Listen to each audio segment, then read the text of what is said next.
안녕하세요, 카일입니다. 이제 국비 지원 과정이나 부트캠프나 대학교 과정을 수료를 했는데 이제 다음 스텝으로 취업을 해야 되는데 이제 내 실력이 아직은 부족한 것 같고 조금 더 공부를 해야 될 것 같고 그래서 이제 내 부족한 부분을 채워나가려고 공부를 하고 취업을 준비하는 게 좋을지 아니면은 부족한 스펙으로 바로 입사를 해가지고 경력을 쌓아나가는 게 중요한지 이런 걱정들, 이런 고민들을 갖고 계신 분들이 많이 있더라고요. 또 이 회사에 들어갔을 경우 나의 커리어에는 어떤 영향이 있을지, 내가 이 회사에 들어갔을 때 과연 내 성장성이 어떻게 되는지에 대해서도 고민을 갖고 계셔서 어디서부터 시작을 할지 몰라서 첫 발걸음을 떼지 못하시는 분들을 굉장히 제가 많이 봤어요. 이제 그런 분들을 위해서 이 동영상을 준비했는데요. 제가 어떤 거에 집중을 해야 되는지 명확하게 알려드리도록 하겠습니다. 본격적으로 저희가 어떤 길을 선택할지 좀 고민하기에 앞서서 저희가 어떤 목표를 가지고 있는지 좀 한번 깊게 고민해 볼 필요가 있다고 저는 생각을 해요. 왜냐하면 어떤 목표를 가지고 있느냐에 따라서 그 선택지가 달라질 수가 있거든요. 그래서 또 어떤 분들은 연봉 뭐 7천원을 받는 개발자가 되고 싶다라는 목표를 가지고 계실 분들도 있고, 어떤 분들은 나는 이 회사에 큰 기여를 하고 싶다.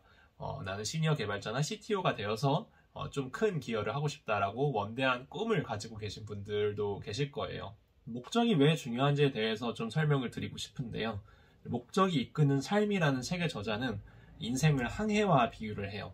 이제 목적이 없는 삶은 도착 지점이 없는 항해와 비슷하다라고 이렇게 비유를 하는데요. 제가 그걸 조금 더 풀어서 설명을 드리자면은 저희가 어떤 인생의 목적, 목표, 큰 그림이 없을 때는 근시안적인 선택을 내릴 수밖에 없다고 생각을 해요. 그래서 누가 저기가 좋다고 하면은 저기서 한번 공부를 해볼까? 누가 저기서 졸업을 하고 취업을 했다고 하면은 저걸 한번 더 들어볼까?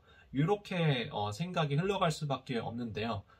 그렇기 때문에 저희가 어떤 선택을 내리기에 앞서 그 목적에 부합을 하는지, 그 선택의 목적에 부합을 하는지, 가장 효율적인 선택인지를 먼저 한번 점검을 해보는 게 중요하다라고 생각을 합니다. 나는 나중에 시니어 개발자가 되겠다라는 목표를 한번 세워봤다고 생각을 합시다. 그러면은 저희가 어떤 거를 집중을 해야 될까요? 시니어 개발자가 되려면 일단 굉장히 많이 알아야 되고 일단 경험이 굉장히 많아야 돼요. 그러려면은 포커스를 성장에 맞춰야겠죠. 지금 내가 가장 성장하기 좋은 방법은 무엇인가? 어떤 선택을 해야지 내가 지금 가장 잘 성장을 할 수 있는가? 이런 거에 초점을 맞춰가지고 우리한테 놓여진 그런 선택지에 대해서 한번 좀 더 깊게 알아보고 그다음에 어떤 선택을 하는 게 제일 최적된 선택인지 한번 같이 얘기해 보도록 할게요. 첫 번째 선택지입니다. 저희는 공부를 더 해서 원하는 회사에 들어갈 수 있는 스펙을 쌓는다. 이게 첫 번째 옵션인데요. 공부도 다양한 방법으로 할 수 있어요.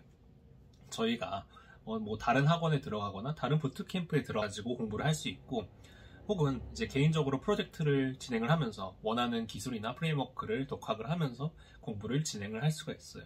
자, 공부를 진행하기에 앞서 저희가 아까 중요한 게 뭐라고 이야기했죠? 목표라고 이야기를 해드렸죠. 그러니까 목표에 부합하는지 한번 생각을 해볼게요. 저희가 어떤 다른 학원에 들어가가지고 거기서 공부를 더 한다고 칩시다. 그러면 저희 목적에 이렇게 부합할까요? 다른 학원에 들어가면은 보통 비전공자분들이 많기 때문에 처음부터 랭귀지를 가르치는, 아니면 처음부터 어떤 개념을 가르치는 경우가 많은데요. 이제 그렇게 되면은 효율적이지 않은 선택이 될 수가 있는 게, 다시 그런 것부터 기초적인 것부터 배워야 되고 이제 그거에 대한 시간을 많이 써야 되니까 비효율적인 선택이 될 수가 있는데요. 이제 반대편으로 이제 프로젝트를 한번 진행을 해본다고 할 때 내가 필요한 이제 잡 디스크립션을 이렇게 막 봤어요. 거기서 원하는 기술들이 이렇게 있어요. 그런 것들을 보고 내가 필요한 기술이 이거겠구나 하고 이렇게 판단을 내려서 그거에 대해서 집중적으로 공부를 한 다음에 이제 그거를 사용한 프로젝트를 완성을 해가지고 이 프로젝트로 취업을 하겠다. 이런 공부가 된다면은 어떤 것이 둘 중에 더 성장을 하는데 더 좋아 보이시나요? 이제 그런 기준을 놓고 봤을 때 저는 후자가 더 좋다고 생각을 하는데 여러분들은 이제 상황에 따라서 잘 선택을 한번 해보시기를 바랍니다. 자, 저희의 두 번째 선택지. 그러면 저희가 가지고 있는 스펙으로 들어갈 수 있는 회사에 먼저 들어가서 취업을 해서 경력을 쌓는 게 될 수가 있는데요. 이제 제가 온라인 커뮤니티를 좀 많이 돌아다니다 보면은 이제 일반적으로 갖고 있는 의견들이 SI 기업들이 서비스 기업들보다 좀 더 취업하기가 수월하다라고 말씀을 해주시더라고요. 하지만 성장 가능성이 조금 제한되어 있다라고 이야기를 또 하시는 게 또 거기서는 이제 단발성으로 빠르게 프로젝트들을 뽑아내는 것이 더 중요하기 때문에 이제 시스템의 성장 가능성, 그 다음에 나중에 피처를 추가해야 될 가능성들에 대한 고려가 코딩을 할 때 좀 덜 신경 써도 되기 때문에 그런데요. 저희가 목적을 시니어 개발자로 삼고 있다면은 저희가 그 좀 큰 시스템, 복잡한 시스템을 다룰 줄 아는 것이 그런 역량을 기르는 것이 중요하기 때문에 좀 장기간적으로 봤을 때 적합하지 않다, 성장하기에는 적합하지 않다라고 좀 생각을 해볼 수가 있을 것 같아요.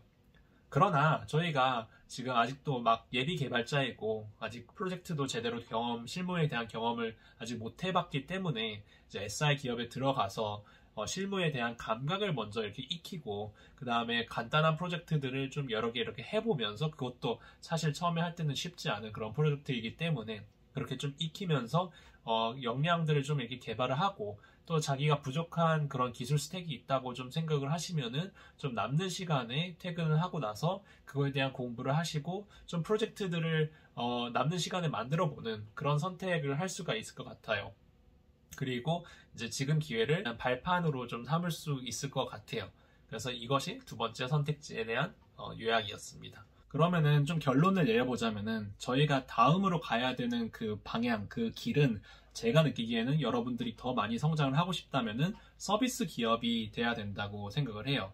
왜냐하면은 서비스 기업은 하나의 서비스나 프로덕트를 좀 계속해서 이렇게 좀 키워나가는 거에 초점을 맞춘 경우들이 많이 있거든요. 그래서 지금은 유저들이 1000명이 사용을 하지만 나중에 10,000명이 사용할 거를 대비해서 인프라를 짜는 그런 경험을 한다든지 아니면 나중에 다양한 피처들이 추가가 될 거를 대비해가지고 지금 베이스를 좀 깔끔하게 잘 깔아놓는다든지 이런 그런 경험을 할 수 있기 때문이거든요.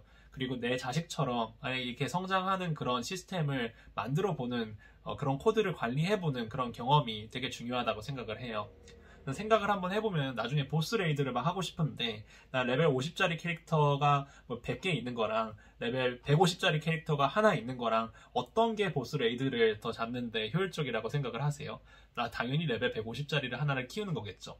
이제 그런 것처럼 저희가 어떤 목적지를 향해서 달려가는지가 저는 중요한 것 같습니다. 이제 그거에 따른 선택을 잘 생각해서 내리는 게 저는 중요하다고 생각을 해요. 여기까지 시청해주셔서 정말 감사하고요. 제가 더 유익한 컨텐츠로 찾아뵐 수 있도록 하겠습니다.